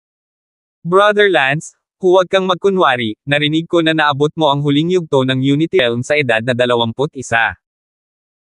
Napakagaling, ang ating soberano ay hindi maglalakas loob na magpanggap sa harap mo, ikaw ay may talento at malakas. Sapat na upang maging kapantay ng ating soberano. Oh! Brother Lance, umalis na tayo, naghihintay ang kanyang kabanalan at ang prinsesa, gayon din ang iyong mga kaibigan mula sa mersenaryong grupo. Ito. Mababa ba ang tingin mo sa ating soberano? No, it's a bit of a surprise. Well, aalis ako kaagad papuntang palasyo. Mabuti. Pagkalipas ng ilang minuto, isang grupo ni Lance, na sinundan ng malapit na tagapayo ng emperador, ay pumasok sa palasyo. Tingnan ang kanyang kabanalan ng imperyo ng Gomorrah, naway pagpalain ang kanyang kabanalan. Haha, hindi na kailangang maging magalang sa lahat ng malayong bisita, mangyaring umupo sa iyong mga upuan. Salamat soberano. Tumingin ang emperador kay Lance at sinabing, sabi ng apo ko ay napakagwapo ni Lance, kaya siguro ikaw si Lance, ang gwapo mo talaga. Salamat kamahalin sa papuri, katamtaman ng hitsura ni Lance. Lance, masyado kang magalang, at narinig ko ulit sa apo ko, 21 years old ka na. Naku, hindi itinatago sa kamahalan, oo. Ang emperador ay tila kalahating pusong tumingin kay Lance, pagkatapos ng lahat, ang isang henyo sa antas na ito ay hindi lubos na pinaniniwalaan maliban kung ito ay nakita ng matibay na ebidensya. Ngumiti ang emperador, siguro kung hindi utol si Brother Lance kung mayroon akong susukat sa edad ng iyong buto, pagkatapos ng lahat, may ilang mga tao na residente o bata at matagumpay, kahit na sila ay 60 o 70 taong gulang, maaari silang nananatili pa ring napakabata. Of course, I don't mind. Inabot ni Lance ang kanyang braso. Di nagtagal, ilang mukhang eksperto ang kumuha ng instrument at mabilis na sinukat ito. Sa pag-uulat pabalik sa kanyang kamahalan, ang kanyang edad ng buto ay nagpapakita na siya ay talagang 21 taong gulang. Biglang tumayo ang emperador, totoo nga. Hahaha, Brother Lance, sobrang nasaktan, sasamahan kita, iinom ako ng isang tasa ng sarili kong gamot. Pagkasabi noon, uminom ang emperador ng isang baso ng alak para sa sarili. Ang kanyang kamahalan ay magalang. Agad ding magalang na uminom si Lance ng isang tasa ng kanyang sariling alak. Biglang naalala ng Emperor na kasasabi pa lang ng kanyang apo na sa orihinal, ang mga kaibigan ni Lance ay nagpaplano na hayaan si Lance na kunin si Prinsesa Rose bilang isang paraan upang makapasok sa Paradise Valley, ngunit ngayon na naisip niya itong muli, ito ay isang magandang bagay. Ang swerte ng apo niya kung talagang liligawan ng martial genius na ganyang level ang apo niya. Gayunpaman, bagamat naramdaman ng emperador na isang pagpapala ang pagsundo kay Lance, hindi niya ito masabi ng malakas. Brother Lance, sa sinabi ng apo ko, versatile ka pa rin, at world-class ang mga natamo mo sa gukan. Princess Fallacious praise, kaunti lang ang alam ni Lance. Siguro kung maaari bang narito si Brother Lance sa malaking bulwagan na ito, para ipakita sa atin ang dalawang kamay Ikinagagalak ko. May tao, dalhin mo sa akin ang violin. Hindi nagtagal, isang katulong ng palasyo ang kumuha ng gukan, na mas maganda ang kalidad kaysa sa opera house. Ginulat ni Lance ang lahat sa pamamagitan ng pagpapakita ng kanyang kamay sa publiko. Si Prinsesa Rose, na nakaupo sa tabi ng emperador, ay tumingin kay Lance na may mga mata na nabighani. Nang malaman ito ng emperador, ngumiti siya. 888. Pagkatapos ng kapistahan, sinabi ng emperador, Brother Lance, sa kalahating buwan, ito na ang araw kung kailan lilito ang liwanag ng langit ng ating bansa, at sa oras na iyon, si kapatid na Tang at ang iyong mga mersenaryong kaibigan ay malugod na darating at manood. Ah, salamat, Emperor. Hahaha, blessing din para sa akin na makapagpista ako ng martial genius gaya ni Brother Lance, kaya hindi na kailangang maging magalang si Brother Lance. Bago lumitaw ang liwanag ng langit, kukunin ko na ang apo ko, kunin ka. Paglilibot sa Gomorrah Empire at tikman ang Gomorrah Empire ko, sana hindi tumanggi si Brother Lance o. Ito. Ang emperador ay sadyang gumagawa ng pagkakataon para kay Lance na makasama si Prinsesa Rose ah. Paanong hindi maintindihan ni Lance?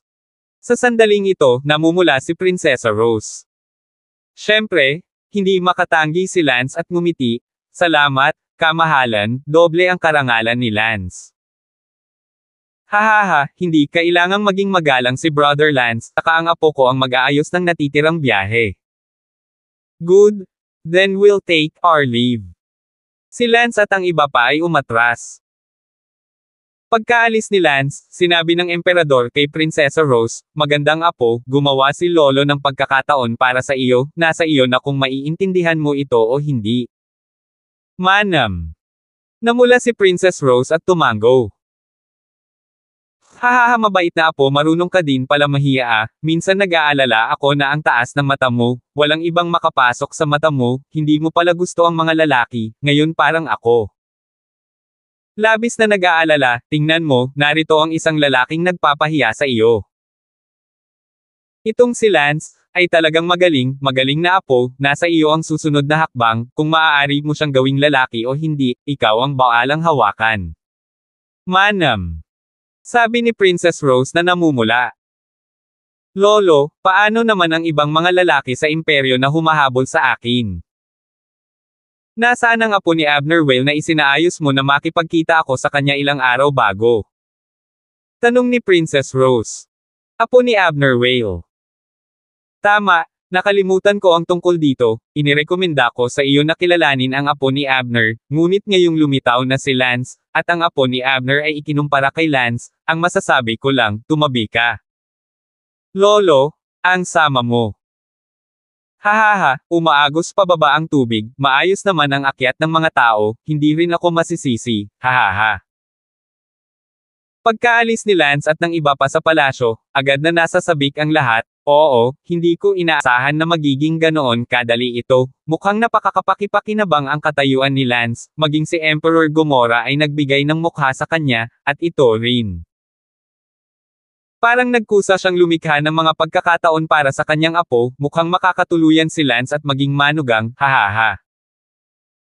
Sino ba ang nagsabing walang Cleopatra si Lance? Ngayon tignan mo, Cleopatra niya, hindi makaalis, si emperador na mismo ang nagpapadala kay Cleopatra sa pondiya ni Lance, hahaha. Hey, hey, hey, huwag kang magsalita ng masama, okay. Umirap si Lance, at ipinadala ito sa kanyang pondiya, nakakadiri, wala silang ideya kung ano ang bumabagabag kay Lance sa sandaling ito. Lance, di ba? Sa totoo lang, inggit talaga ako sa'yo, lahat ng magagandang bagay sa mundo ay kinukuha ng mga katulad mo, wow, kawawa naman kaming mga munting tambay. Oo. Sabi ni Lance, sige, putulin mo na ang panunuya. Sa susunod na kalahating buwan, bago lumitaw ang liwanag ng langit, natatakot akong sundan ko ang prinsesang iyon araw-araw, at ako lang at siya, gosh, it. Nagpapamanhid ang aking anit sa pag-iisip tungkol dito, ano ang dapat kong gawin. Pupunta ako, Lance, hindi ka maaaring magpanggap na kalaban mo. Saglit na napangiti ang lahat kay Lance. Speechless. Talagang hindi nagkunwari si Lance na nagkukumpara, siguro, sa kanila, ang ganda na makasama ang isang prinsesa araw-araw, maaring matulog kahit sandali, ngunit hindi naramdaman ni Lance. Doon. Si Lance ay hindi mapagnanasa na lalaki, ang kanyang maraming babae ay nasa paligid araw-araw, si Lance ay walang kakapusan sa mga babae gabi-gabi, at ang kalokohan na iyon sa mga babae ay mayroon si Lance tuwing gabi wala na talagang interes. Higit sa lahat, si Lance ayaw masira ni Lance ang ibang relasyon, ayaw mawala ng puso ng ibang babae. Tila nilinaw lang ni Lance kay Prinsesa Rose na mayroon na siyang babae. Kinabukasan, dumating si Prinsesa Rose upang hanapin si Lance sa madaling araw. Brother Lance, nandito ako ngayon sa pamamagitan ng Imperial Order para samahan ka sa paglilibot sa Gomorrah Empire o, Terra, ang unang stop na dadalhin kita para masaya ay ang pinakasikat na magagandang lugar sa ating Gomorrah Empire, na tinatawag na, Tenwald Gulch, ang saya dito, o. Hinawakan ni Lance ang kanyang ulo at ngumiti, Prinsesa, napakaaga. Hindi pa maaga, handa na ang eroplano, umalis na tayo kaagad. Oh! Si Lance ay kinaladkad ni Prinsesa Rose. Lumingon sa likod si Lance, sina Elsa, Bella, at Sally, pinanood nilang tatlo si Lance na umalis na may masamang mga mata. Si Lance ay wala ring magawa, naghahanap ng pagkakataong maging malinis kasama si Prinsesa Rose. Tumingin si Xavier sa malayong likod ni Lance at sinabing, nagsimula na ang pakikipagtalik ni Brother Lance, sayang. Kaming mga tambay, tahimik lang makakapanood, sayang. Napabuntong hininga din si Ben.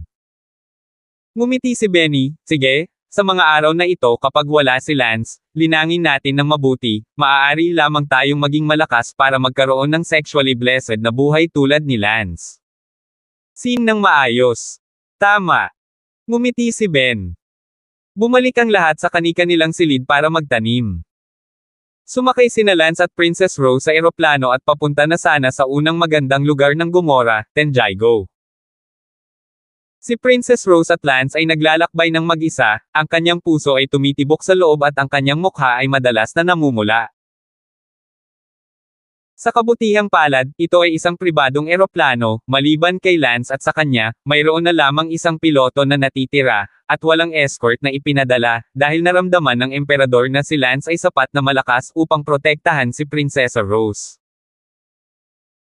Ngunit hindi alam ng emperador na ang mga meridian ni Lance ay nawasak na ngayon, ang kanyang mga kasanayan sa martial arts ay medyo mabulaklak, at ang kanyang lakas ay malamang na hindi kasing lakas ng kay Prinsesa Rose. Siyempre, ito ay kung hindi ginamit ni Lance ang vertigo attack. Sa sandaling ito, sa Gomorrah Empire, isang tiyak na lalawigan, isang malaking marangyang manor. Lolo, ang pakikipagkita ko kay Prinsesa Rose sa loob ng ilang araw ay nakansela na. Sabi ng isang binata habang nakapikit ang mga ngipin. Alam ko. Sabi ng isang matandang lalaki. Lolo, nabalitaan ko na nakansela ito ng Emperor, bakit ganoon? Hindi ba't palaging mataas ang pagtingin sa akin ng Emperador? Gusto mo ba talagang malaman kung bakit apo? Gusto kong malaman kung bakit biglang ayaw sa akin ng Emperor. Bueno, sasabihin sa iyo ni Lolo, dahil, biglang, may lumitaw na mas mahusay kaysa sa iyo, at pinili ng Emperador ang taong iyon. Ano, hindi? Rose ko, hinding-hindi ako papayag na may kumuha niyan sa akin, sino ba? Sinong mas magaling sa akin? Hindi ako naniniwala. Hindi pa ako nagtatanong tungkol dito, sasabihin ko sa iyo kaagad kapag mayroon akong balita, ngunit narinig ko na si Prinsesa Rose at ang lalaking iyon, ay magkasamang naglakbay sa Tenjaugo. Ah, sabay trip? No. Naikuyom ng binata ang mga kamao niya, pagkarinig pa lang niya ng salitang turismo, naisip niya ang tatlo pang salitang rollover, hindi na makayanan ang itsura.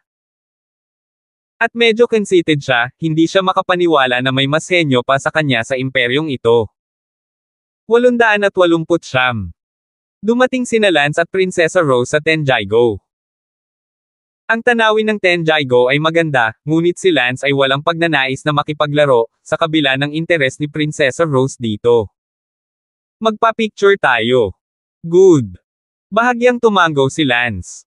Makalipas ang isang araw, nakita na ni Lance ang tanawin ng Tenjaigo. Kuya Lance, ang susunod na lugar na pupuntahan natin ay ang pinakasikat na lugar sa Gomorrah, isang sinaunang guho na tinatawag nating Valley of the War God. Hindi na pumayag si Lance na pumunta doon, at sinabing, "Iyan, Prinsesa Rose, ako, parang ayaw ko nang maglaro, paano kung bumalik tayo, mas gusto kong bumalik sa hotel at matulog kaysa maglaro." "Ah, matulog ka ulit, matulog ka." Namula si Princess Rose at nahihiyang ibinaba ang ulo. Alam kaagad ni Lance na nagkamali si Prinsesa Rose, sa pag-aakalang bumalik si Lance sa hotel para matulog kasama niya. Kadalasan kapag lumabas ang dalawang tao para maglakbay ng mag-isa, hindi maiiwasan ang pagtulog, tila nagkaroon si Prinsesa Rose. Naisip ito sa loob, kung hindi, paano siya mapagkakamalan. "Prinsesa, mali ang pagkakaintindi mo, I mean, mag-isa akong natutulog, hindi kita kasama haha." "Oh, so, I told you that Kuya Lance is not such a random person, huh? Sorry, I misunderstood." Sabi ni Princess Rose na puno ng hiya ang mukha, sobrang nahihiya, hindi niya naintindihan, ipinapakita nito na siya. Hindi puro puso, sobrang nakakahiya. Sinabi ni Lance, "Prinsesa Rose, bakit hindi ka naiintindihan?"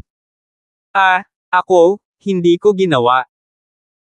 "Oh, Prinsesa Rose, hindi ka ba maiintindihan, sa loob-loob mo ba ay naisip mo na siyam sa bawat 10, magkasama tayong maglalakbay at may mangyayaring ganoon?"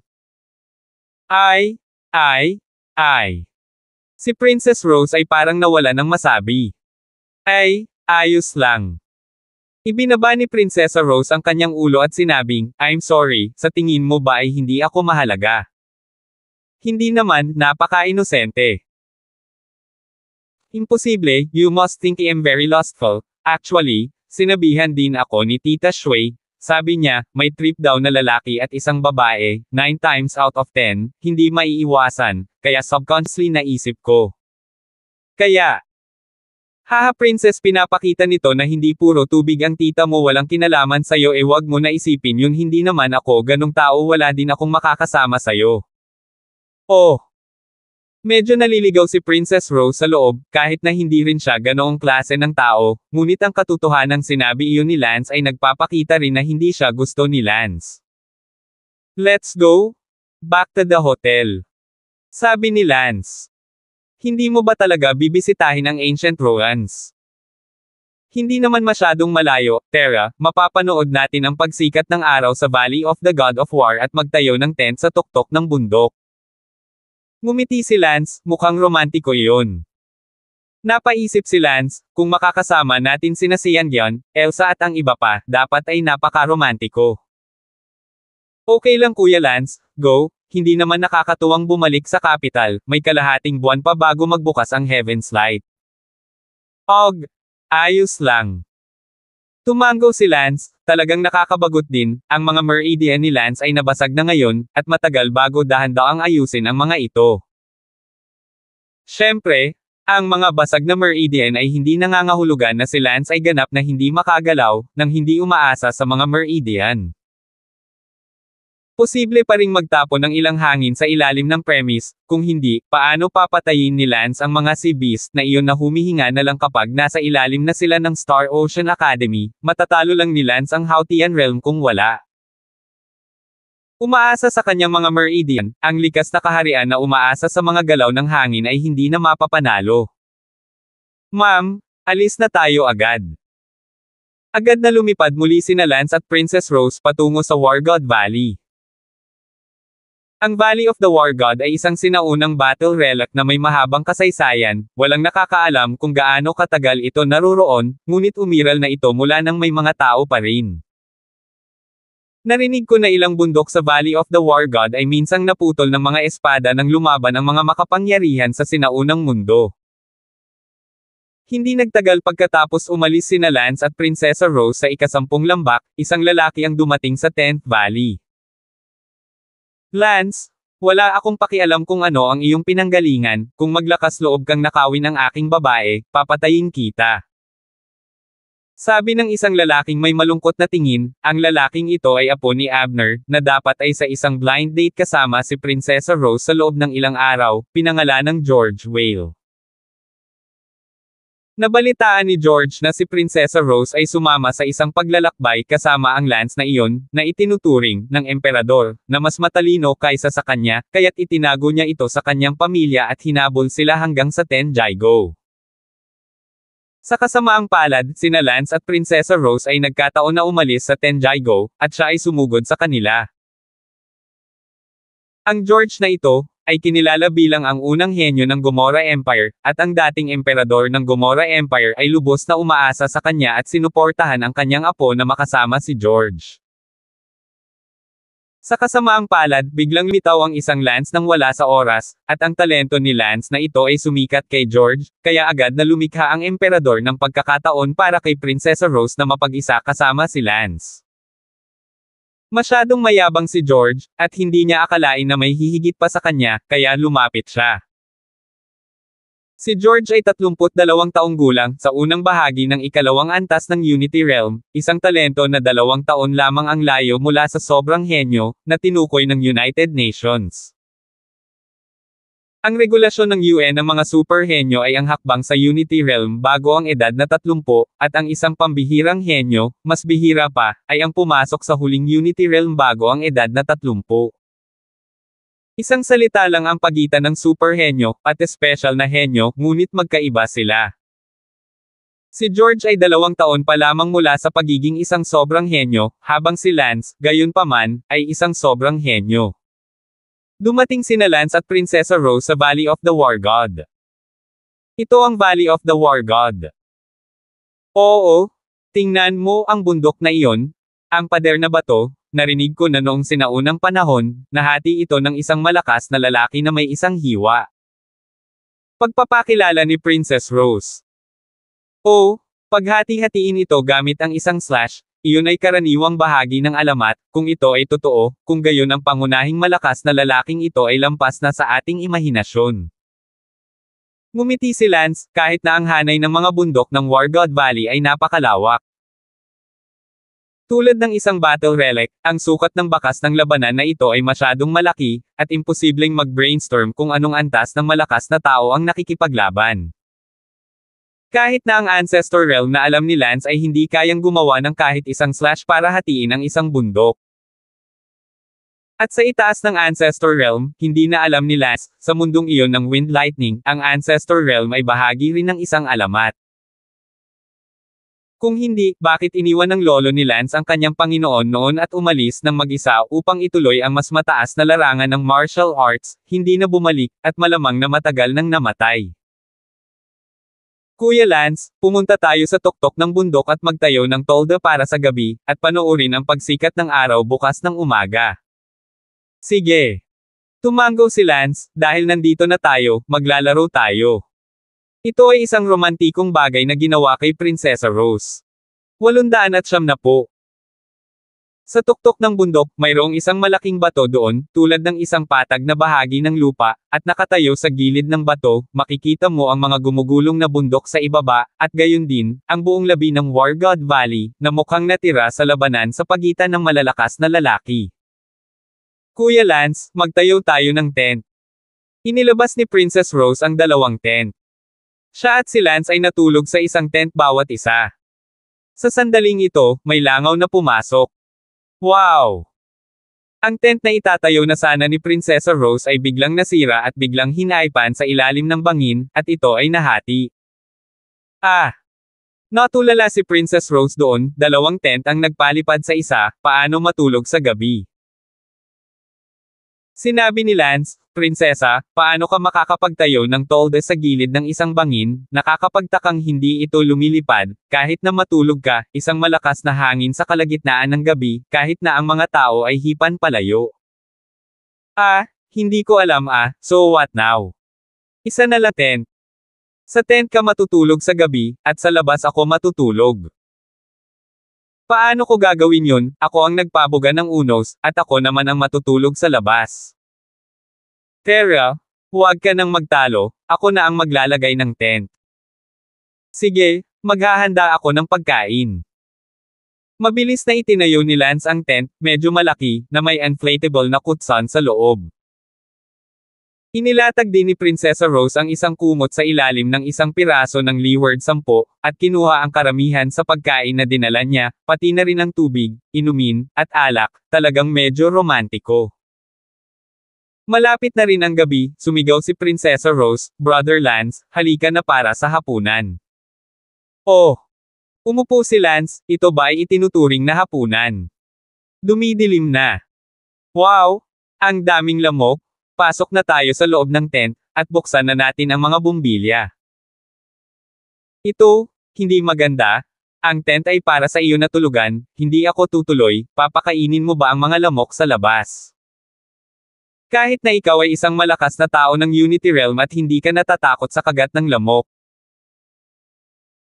Ngunit kailangan mong protektahan ang iyong katawan ng walang kabuluhang enerhiya sa lahat ng oras, at maging ang makina ay napapagod, at pagkatapos ng isang gabi, naubusan ka na ng panloob na enerhiya sa susunod na araw. O sige, pumasok ka na sa tent. Tama si Prinsesa Rose, bagamat ang malalakas na tao na tulad nila ay hindi natatakot sa lamok o anumang bagay, hanggat piprotektahan ng abstruse chi ang kanilang mga katawan, ang mga espada ng ordinaryong tao ay hindi makakapasok, lalo na ang mga lamok. Abstruse chi protection sa lahat ng oras, iyon ay masyadong nakakaubos ng pisikal na lakas, pati na rin ang panloob na enerhiya. Kaya naman, noong araw na iyon sa Star Ocean Academy, itinakda ni Sarah ang temperatura ng air conditioner sa loob ng shuttle sa 40 degrees, ang pinuno ay napakainit. At pawisan na hindi siya makatayo sa pag-ubos pagkatapos ng kalahating oras. Isang prinsipyo, na may lakas ng pinuno, hindi banggitin ang 40 degrees, kahit na 100 degrees ng temperatura ay maaaring tumagal, ngunit, ang pinuno ay dapat palaging buksan ang abstruse na proteksyon, patuloy na abstruse na proteksyon, hindi kalahating araw, ang panloob na puwersa na ubos, at pagod na parang aso. Madilim ang gabi. Si Lance ay lumabas ng tent, sa labas ng lamok na kasing dami ng langgam. Gayunpaman, dahil ang mga meridian ay nabasag, si Lance ay hindi kayang protektahan ng chi ang kanyang katawan, kahit na ang mga meridian ay hindi nabasag, hindi niya kayang protektahan ng chi ang kanyang katawan sa mahabang panahon. Binuksan ni Prinsesa Rose ang tent at sinabing, "Kuya Lance, napakaraming lamok sa labas, balak mo ba talagang manatili sa labas magdamag?" Pagsikat na ng araw, bumaba tayo ng bundok at maghanap ng hotel. Dahil nandito na tayo, paano na lang tayo susuko? Okay lang, kaya ko naman. Kuya Lance, if you don't mind, pasok ka na, hindi na tayo dapat matulog, pwede tayong umupo sa tent magdamag. Okay. Si Lance, na hindi pa rin makatiis na mapunit ng lamok, ay pumasok sa tent. Namula si Prinsesa Rose, ang bilis ng tibok ng puso niya, sa unang pagkakataon na napakalapit niya sa isang lalaki. Kuya Lance, pwede bang magtanong? Tinanong mo. Kailangan mong sumagot ng tapat. Mabuti. Do you like me a little bit? Tanong ni Princess Rose. I'm sorry, pero may girlfriend na ako. Actually, I'd like to make it clear to you na may girlfriend na ako, and not just one, but technically 4, na nakilala mo. Gulat na tumingin si Princess Rose kay Lance. Oh, akala ko ba medyo malandi ako? Hindi, dapat maraming babae ang nagkakagusto sa'yo sa kakayahan mo, 4 ang normal, ang lolo ko ay may 81 asawa. Pupunta ako, napakarami. Ang aking lolo ay isang emperador, at ang kanyang bunsong asawa ay mas matanda lamang sa akin ng ilang taon. Nako, ang galing pa naman ng lolo mo. Namula si Prinsesa Rose at medyo nahihiya. Idinagdag ni Prinsesa Rose, ang aking ama, si Haring Polo, ay mayroon ding 16 na asawa. Oo. Sa mundong ito, imposible para sa mga makapangyarihang tao na sundin ang monogamy, kaya normal para sa kapatid ni Lance na magkaroon ng 4 na kasintahan. Tanging ang mahina, ang mas mababang uri, ang dapat sumunod sa monogamy, ngunit hindi ito kailanman dahil sa pag-ibig. Naramdaman ni Lance na para bang si Prinsesa Rose ay nagsasalita ng makatwiran, ang mga karaniwang tao sa ibaba, nagmamasid sila ng monogamy, ngunit hindi ito dahil naniniwala sila sa pag-ibig. Dahil sa ano? Dahil wala silang kapangyarihan. Hahaha. Tumawa si Lance, Prinsesa, salamat sa pagbibigay mo sa akin ng lehitimong dahilan para magkaroon ng 4 na girlfriend. Kuya Lance, maayos na, mali ba ako? Yes, in the future. Yung mga nagsasabing flirt ako, na marami akong girlfriend, na stud ako or whatsoever, kaya kung ipaglaban na sila mismo ay hindi nila kaya, pero isipin mo na one-on-one is mahal, hahaha. Ibinaba ni Prinsesa Rose ang kanyang ulo at sinabing, Brother Lance, actually, gusto kong sabihin sa iyo, kung gusto kong maging panglima mong kasintahan, gusto mo ba? Ah! Nagulat si Lance. Gusto mo? Ito. Brother Lance, ako ay isang prinsesa ng Gomora Empire, ang aking background ay hindi masama, at ang aking talento, ako ay 17 taong gulang sa taong ito, mid-innate, sinumang tumuntong sa katutubo bago ang edad na 24 na ay itinuturing na isang imperial talent, at nalampasan ko na ang pamantayang iyon noon pa man. Sa palagay ko ay mayroon akong malakas na mga gene sa akin, may tiwala ako na papasok ako sa Unity Realm bago ako mag-30, kaya, Kuya Lance, gusto ko para maging iyong ikalimang kasintahan. Naglakas loob si Princess Rose para magtapat kay Lance. Namamanhid ang anit ni Lance. Hindi alam ni Lance kung para saan ang kailangan niya ng napakaraming kasintahan. Sa katunayan, mayroon na ngayong 4 na kasintahan si Lance, wala ni isa sa mga ito ay aktibong hinabol niya. Ang lahat ng ito ay dahil nagustuhan ng kabilang partido si Lance, pagkatapos ay tumanggi si Lance sa una, dahan-dahan, si Lance ay talagang hindi makatanggi, ngunit si Lance ay natatakot na bigon ang kanilang infatuation, pagkatapos, magkasama. Walang kamalay-malay, 4 na kasintahan, lahat sila ay napunta dito, at wala ni isa sa kanila ang aktibong hinabol ni Lance. Kaya, lalong nalitaw si Lance, para saan niya kailangan ng napakaraming kasintahan.